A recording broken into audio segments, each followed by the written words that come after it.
When a professional tennis player picks up a toning ball and begins a throwing sequence, you're watching one of the purest blends of power training, neuromuscular priming, and rotational conditioning packed into a deceptively simple drill.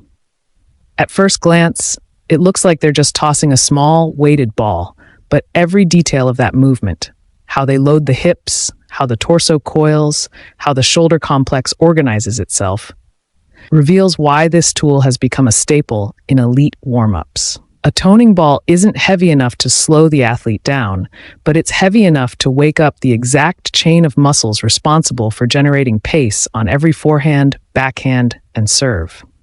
That's the real reason pros use it so deliberately. It activates the system they rely on most. When a player throws the ball, the arm might be the most visible mover, but the arm is never the source of power.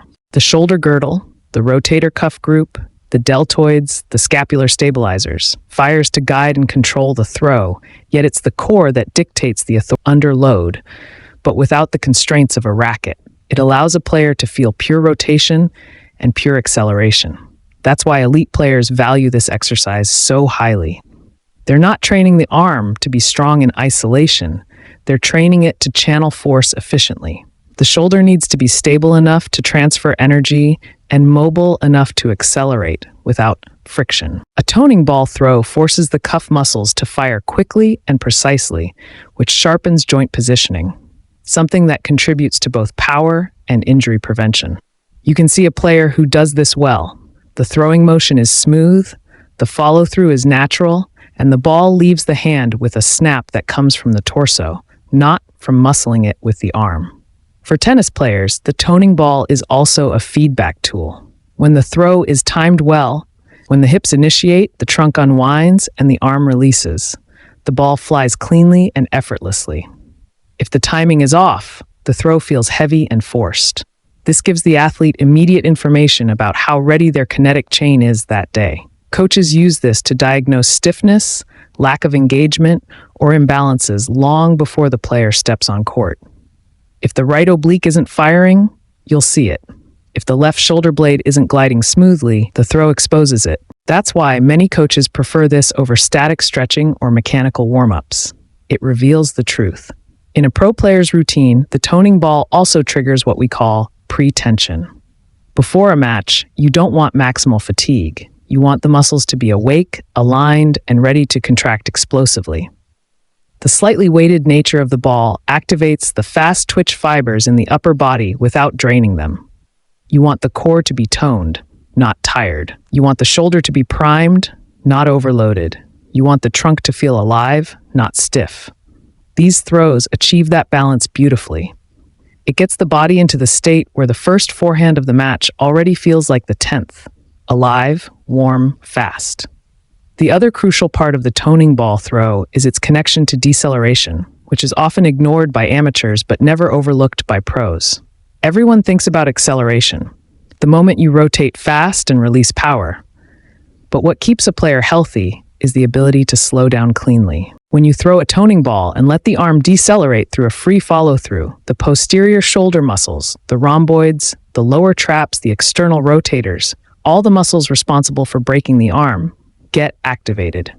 This prepares the player for the thousands of decelerations in a match: forehands, overheads, returns. A shoulder that can accelerate but not decelerate is an injury waiting to happen. Professionals understand this deeply, which is why the throwing motion is always controlled and complete. There are also mental and proprioceptive benefits that players rely on.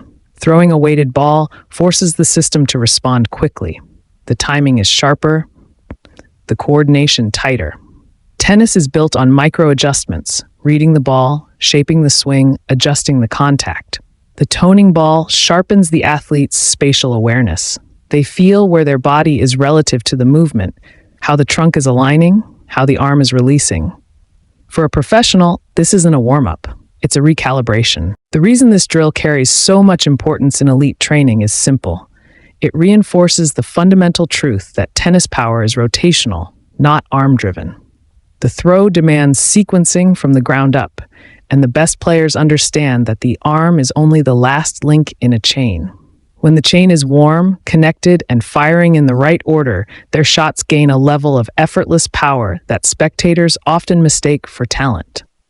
But it's not talent. It's deliberate neuromuscular preparation. When a professional player adds movement to a toning ball throw, whether it's a shuffle, a crossover step, a hop, a pivot, or a full-body approach step, they're no longer just warming up their upper body.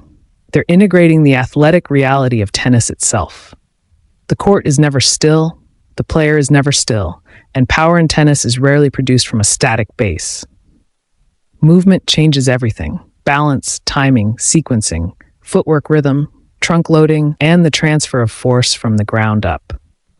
That's why this version of the toning ball drill is so valuable. It's not just a throw anymore.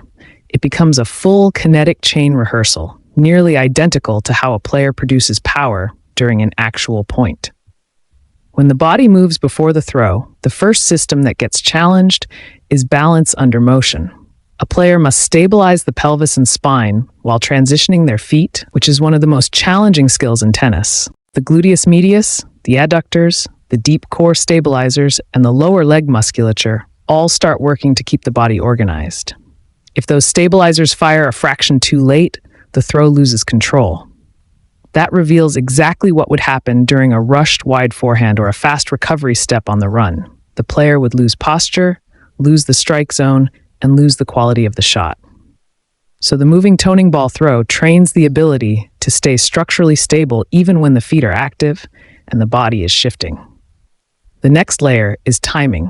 When a player adds movement to the throw, the kinetic chain becomes far more complex. The legs must initiate force, the hips must rotate at the right moment, the torso must coil and uncoil on time, and the shoulder must release the throw without hesitation.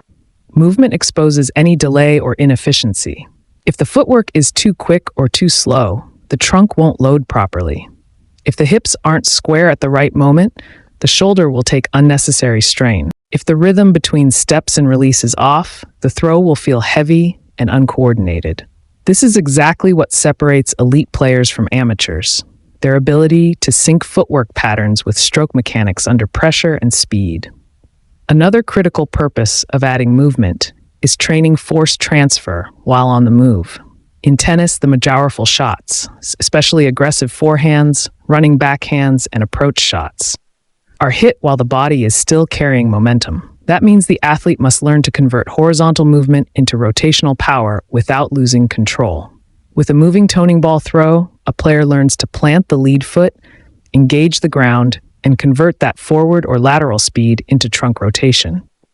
This is pure tennis biomechanics. Use the ground, load the hips, coil the torso, transfer force, and release. The ball becomes a mirror for that transfer. If the player transfers well, the ball accelerates effortlessly. If not, the throw feels dead. Movement also adds a reactive element, which is one of the most important yet underrated parts of tennis warm-ups. Static throws prepare the body structurally. Moving throws prepare it neurologically. A player must react to the rhythm of their own feet, adjust posture on the fly, and release the throw based on feel, not predetermined timing. This sharpens the neural pathways responsible for quick decision-making and body organization.